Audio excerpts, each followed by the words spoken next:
guys, welcome back. It's Joey again. You're watching VegasDtech, and I'm back again with another e-bike review. And today, guys, I got a special one for you right before Christmas, and it's been an e-bike that I've been wanting to review for quite a long time. And today we're going to be taking a look at another bike by G-Force Bikes, and it's the ZM model, and it's a cafe racer inspired sports bike, and it's right behind me here. Let's have a look.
So looking at the batteries here, guys, you could choose to get the single battery or the dual battery as I have configured here.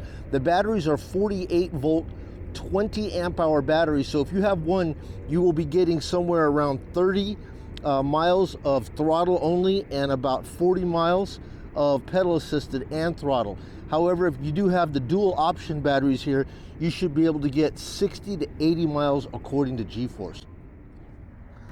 The bike also comes with a 750 watt Bafang motor, and you're looking at a Shimano 7-speed cassette with a Torney derailleur system. Coming up to the top here, guys, you're going to have a dual crown suspension, which you're going to have your preload, and you're also going to have your dampening. You're going to have clickable dampening where you can adjust in increments how loose or tight you want your suspension. You're also going to have a rear suspension in the back as well. I don't see any setting for adjustment on it. I just do believe that it's just a standard shock absorber. Coming up to the top here, guys, you're going to have a twist style throttle. You're going to have the Shimano index shifter, which is going to be the typical thumb activated shifter, which is, you know, commonly found on almost, I'd say 90% of these bikes because they work so efficiently. Sliding over to the other side here, you're going to have your control panel, which is a very basic display here, simple to use. That's the one thing I like about this bike here. You're just going to have power up, power down, power, headlight, and then being able to flip through your modes. Now, if I take you over here, I don't know if you're going to be able to see this very well because of the daylight, but you're going to have a very nice display. I love this display here, guys. The thing that's cool about it, I'm going to try to show you. As you are getting on the throttle, you're going to see your speed come up,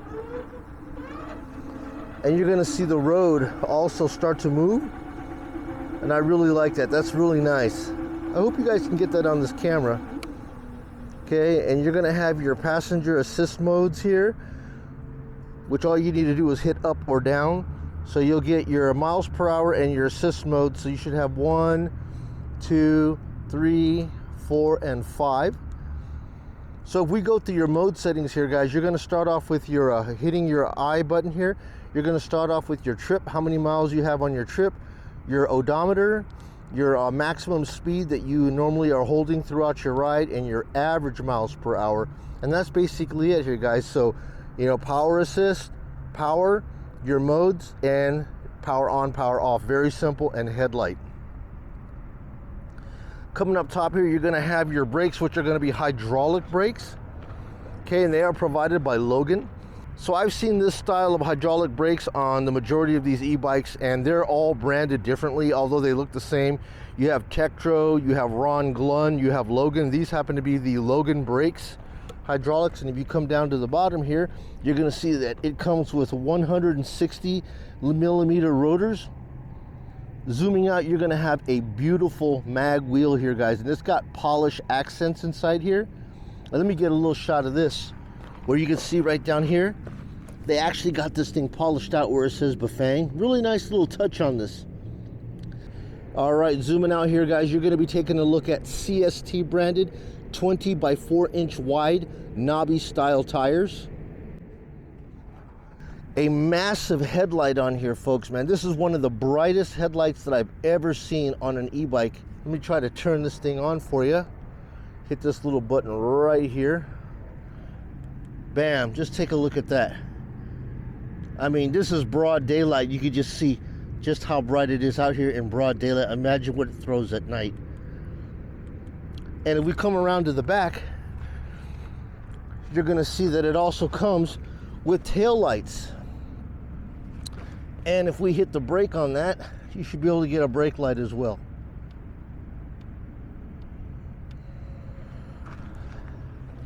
It does have plastic front and rear fenders, and to be honest with you, I would rather have the plastic fenders because they absorb a lot of the vibration.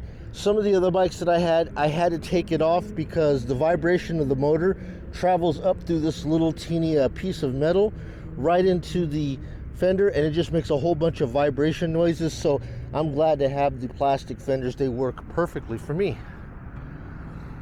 And if you take a look at the seat here, guys, the seat is a 22-inch saddle style, like banana seat that you could slide back and forth on. The seat height on this bike is going to be 35 inches, which works perfect for my inseam, although if you're a shorter rider, you might have to tippy-toe on this bike. So if you're going to be buying one of these style bikes right here, know that the back seat is not adjustable, and it's going to be important to know what your inseam is. And like I said, on this bike, for me, at 6 feet 35 inches from the ground up to the top seat works perfect for me. Some of the 31 inches were just too low, and that's going to make the pedal very difficult for me to pedal and get a good decent stroke, but 31 gives me a good stroke on this, and it works for me. So anyways, guys, that's just a quick look at the features and specs of this bike. Let's get to what's important. Let's take it out here and ride it around and see the kind of speed, the braking, and the pedal assist power that we can get out of this bike.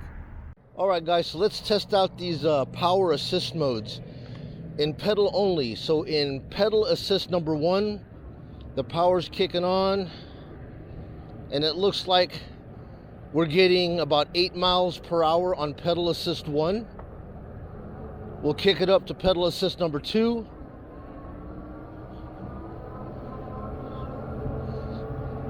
And it looks like pedal assist 2 will take us up to about 12 miles an hour. Pedal assist 3, that really brought it on right there. So pedal assist 3 looks like about 19, 20 miles per hour on pedal assist 3. 4.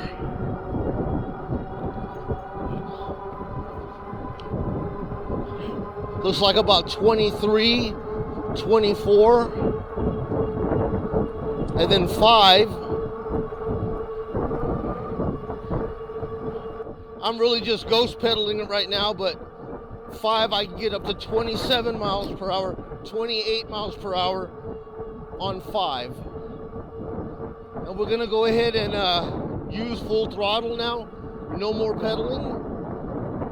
And I'm holding at about 27 miles an hour.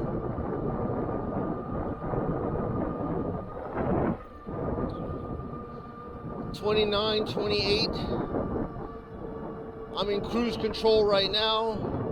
I can take my hands off. A little icon will come on here with a little speedometer gauge, let you know that you're in cruise control, and as you can see, I don't even need to use my hands. But we're hitting a 28 to 29. We're starting to climb up a 5-degree grade up here with the cruise control, and we're at 27.9, 28 miles an hour. Okay, degree grade. It's holding 26, 27. 25 miles per hour coming across the bridge. And I still got the cruise control locked on. And as we're coming across the back here, we're getting 29, 30 miles per hour coming across the back. I'm getting 32 miles per hour now.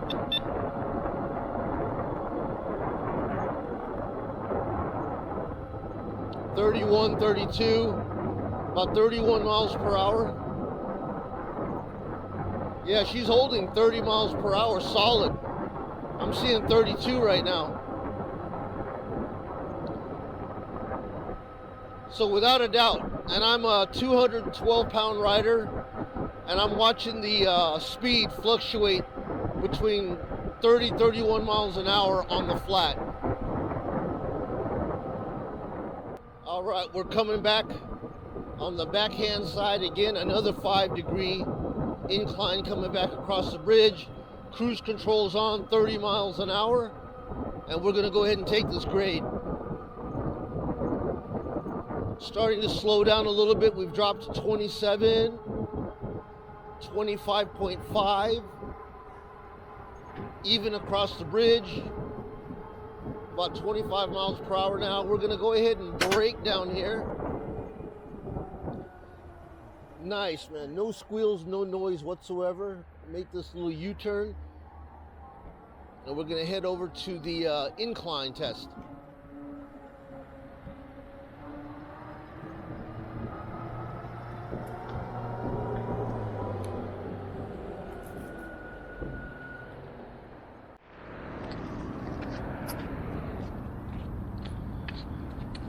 Alrighty guys, so for the incline test that we're about to do, I'm going to go ahead and swap the batteries out because we put a lot of wear on this battery here, and we've already got this thing down probably 15% down, and I want to put the maximum amount of power that we can possibly get to do an accurate hill climb. And I'm going to show you how we swap the batteries out here, okay? So I'm going to take this top one and put it to the bottom one, and we'll do the swap.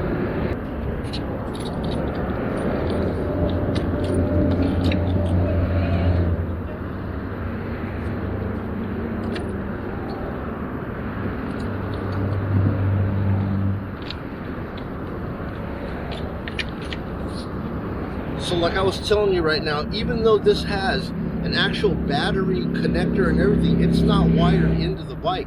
So you physically have to take the battery off the bottom and bring it up to the top in order to use it.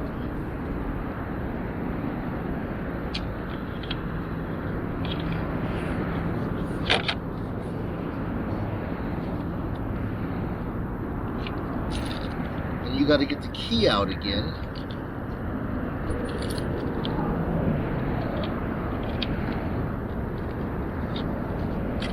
And then lock it in place and then turn it on. Then the bottom one goes back in here.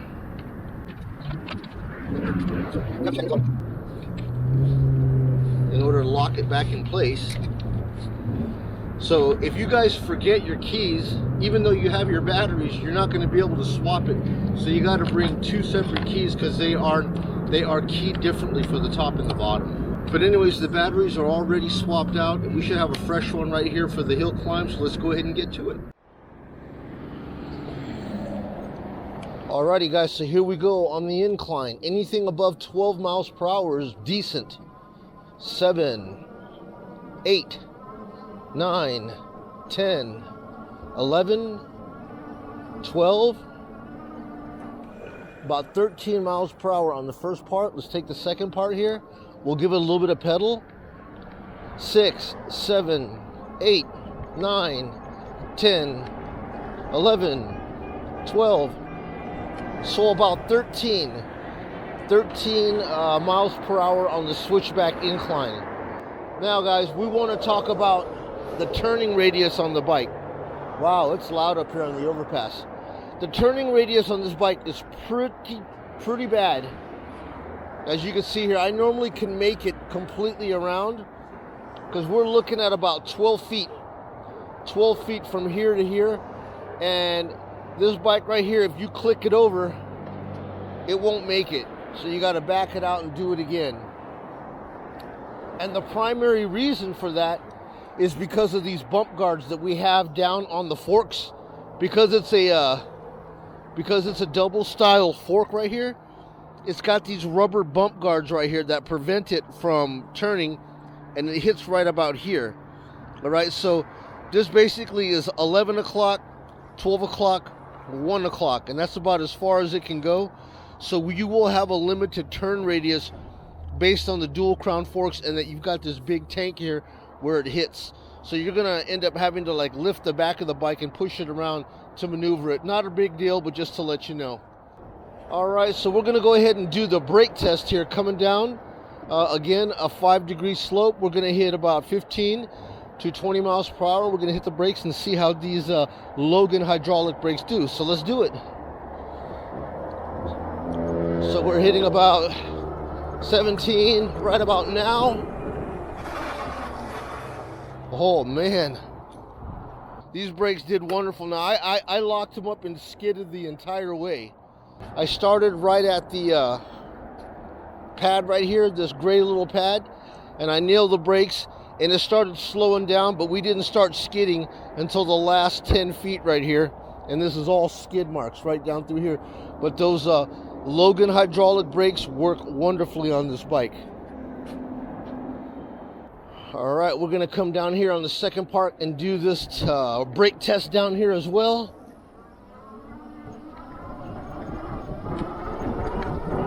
Right about here. No problems with it stopping, and still no noise on the brakes when you hit them. There's no squeals, no howls or anything like that. The brakes just stop nicely. I really don't like hammering on those brakes like that when I do these tests, but unfortunately, to do a proper review, that's what you have to do. I just think that when you slam on your brakes like that, you put a lot of stress on the caliper and on all of the components that make up the hydraulic system. And you know, if you don't put abuse on your brakes, it'll last a lot longer. But for the sake and purpose of doing these tests here, you know, I really gotta crunch down on those brakes really as hard as I can, just to see if they'll lock up, and they will lock up. The torque, even though it says it's got 86 Newton meters of torque, it doesn't really feel like it has that, because at the bottom end, it doesn't have a whole lot of like acceleration, you know. And as a matter of fact, it actually has kind of like a gradual, slow, like build-up. You know, nothing to get excited about when you hammer on. And I'm in Power Assist 5, and I give it the full throttle. Now, that being said, the throttle is immediate. Some of the other bikes have like a full 1 second lag before the throttle comes on. Not this one. This bike here, when you twist it, the throttle comes on immediately. So it's boom. You know, it's like boom, it's right on. But like I said, for a reported 86 Newton meters of torque, I would expect to have more jerk and, you know, acceleration. And it just seems, you know, a bit lacking in that department. One thing I do find peculiar on this bike is it takes a long time for this display to register how fast the bike is actually going. Like right now it's registering 0, and if I hit the throttle and take off on it, it's not showing anything yet. Now 2, it's saying 3, 4, 5, but we're not going that slow. You know, so for the first few miles per hour, it's just like it takes a long time. I don't know why the display is doing that, but like I said, 0. Like I said, I'll hit the throttle, and you watch. 0. It still says we're 0. 0, 2, 3. You see that? We're at least going about 8 miles per hour there, and the display still says that we're going 0. So I don't know if that's something that could be, you know, fixed in firmware or whatever like that. But I just want you to know that it just takes a little bit of time for this display to register the true speed of the bike. Alrighty guys, we took it through the test track here. Let's talk about the pros and cons that I found on this bike. The number one pro that I love about this bike is going to be the way it looks. They have done a fabulous job of making this bike look like a mini motorbike, a mini electric bike, and you are not embarrassed to ride it You know, I mean, if you're going to be spending, you know, a couple $1,000s or whatever on a bike, you want to at least have it look good and not feel weird to be a grown man riding around on a bike like this, taking it to work in a professional job. The second pro that I like about this is that you have an option of having 1 or 2 batteries, and it's already providing you good range with 48 volt 20 amp hour battery, but you don't necessarily need to bring 2. You can have 2, keep 1 at work or keep 1 at home fully charged, and then just swap it out and spare yourself having to carry the extra weight, because these batteries weigh about 10 to 12 pounds. And you, like I said, you don't have to bring 2 if you're going to be going on extra long runs. You have the comfort of knowing that you're going to be able to make that long distance with 2 of these batteries. However, if you're just going to be riding, say 10, 12 miles today, you could just go ahead and bring 1, leave the other one, and just spare yourself some weight. The next thing that I love about this is going to be this color display. This display is very simple and intuitive. It's nice color, it's easy to read, easy to understand, and it's not overly complicated. They've simplified this user control right here to give you just exactly what you need. Pedal assist up, pedal assist down, go through 3 or 4 different modes, a headlight, power on, power off, okay, and a horn. Now there are master settings that you can go through where you hit the positive, negative, and when you do that, it's going to ask you for a password. And I've spoke to my representative at G-Force, and they told me that although, you know, you can utilize that password and get in, if you start messing around with those P settings and you don't know what you're doing, you could render the bike inoperable, and they would recommend that if you are not comfortable inside those P settings, you shouldn't mess with it. Right out of the box, G-Force has already configured this bike right out of the box without having to play with settings. The bike is already unlocked for 28 to 32 miles per hour based on your weight and your topography of the area that you're going to be riding it in. Your pedal assist modes are 1 through 5, and they seem to be incrementally stepped up for a comfortable riding experience, and the intensity of the pedal is set perfectly right out of the box. However, if you want to get inside there and mess around with it, you can, but in my opinion, you should be able to get this thing right out of the box, turn it on and ride it, and be comfortable with the way it's been optimized right from the factory. The cable management system here is very nice.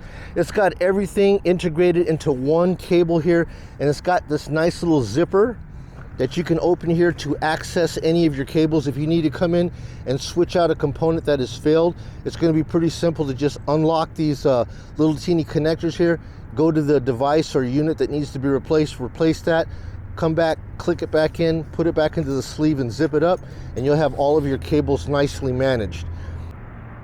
Now there are a couple of things that I don't like about the bike, or things that I wish that G-Force could figure out to make better. Number one is going to be the batteries, okay? Now it's cool that you've got, if you went and bought this dual battery option here, that you're gonna have the option of running both of these batteries, but you can't run them at the same time, and they're not even tied into the electrical system, okay? And what I mean by that is that the top battery is an active battery.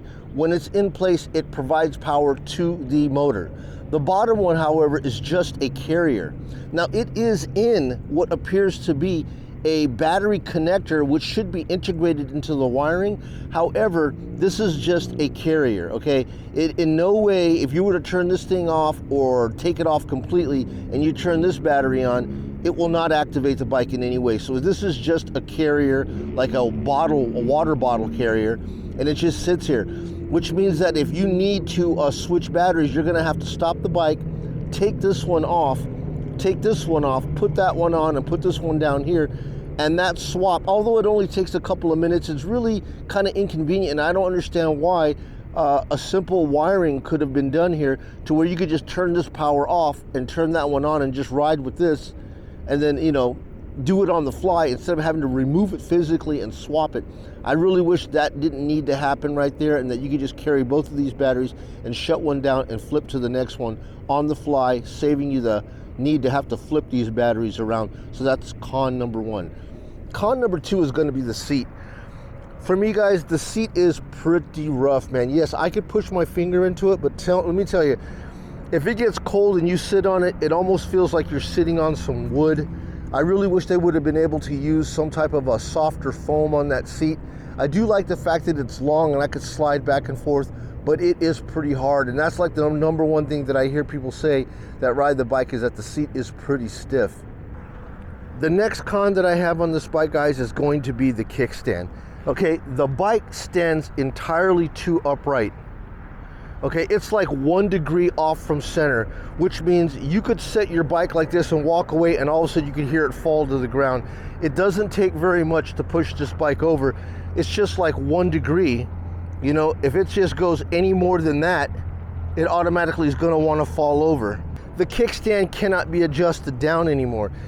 This can actually be adjusted out for a taller bike, but it can't not be adjusted down anymore for this bike. And I routinely like to have the bike stay over at about 3 degrees, something like this, right? About 3 degrees should be about good. This is going to prevent the wind from blowing it over, but this is entirely too tall, too upright, and I do routinely see this thing falling over. The final con that I have about this bike, and I'm not going to blame it on G-Force because all of the e-bike companies do it, is that these tires right here, this style tire is just terrible, guys. And the reason that I say that is that I don't understand the purpose. You know, I mean, it's got these knobby treads that are designed to like churn up sand and get traction in the dirt, but this tire is very vulnerable to flats. Now what I mean by that is that the very first day that I took this bike, not out here, guys, I'm scared to bring it out here. All I did was I rode it around my neighborhood on the sidewalk, and I brought it home, and I brought it in my living room and I parked it, and about an hour later it fell down. It crashed into my Christmas tree, crashed into my lamp, and everything fell down. And I'm like, what in the world just happened? Did a ghost push the bike over? I went over to the bike, picked it up, and it would not stand up. No matter how I tried to stand it up, it fell down, and I noticed that the back tire had a flat. And so I went and looked at it, and I found a little teeny thorn. I mean, literally, guys, a sticker. They call it a goat head thorn or devil's popcorn. It's just one little thorn. And what happens is that this tread right here, there's just not enough treads per inch on this type of a tire. And that little goat head thorn, it just got embedded just right here, right? And it pushed right through this little thing here and went right through this rubber into that inner tube and just flattened it out. And I was like, my God, how could I possibly ever have confidence to bring this thing out and ride it through here, right? Which is, I mean, if you take a look at the design of the bike, it just looks like it was designed for on and off road, right? But however, one little thorn rendered the bike inoperable with a flat.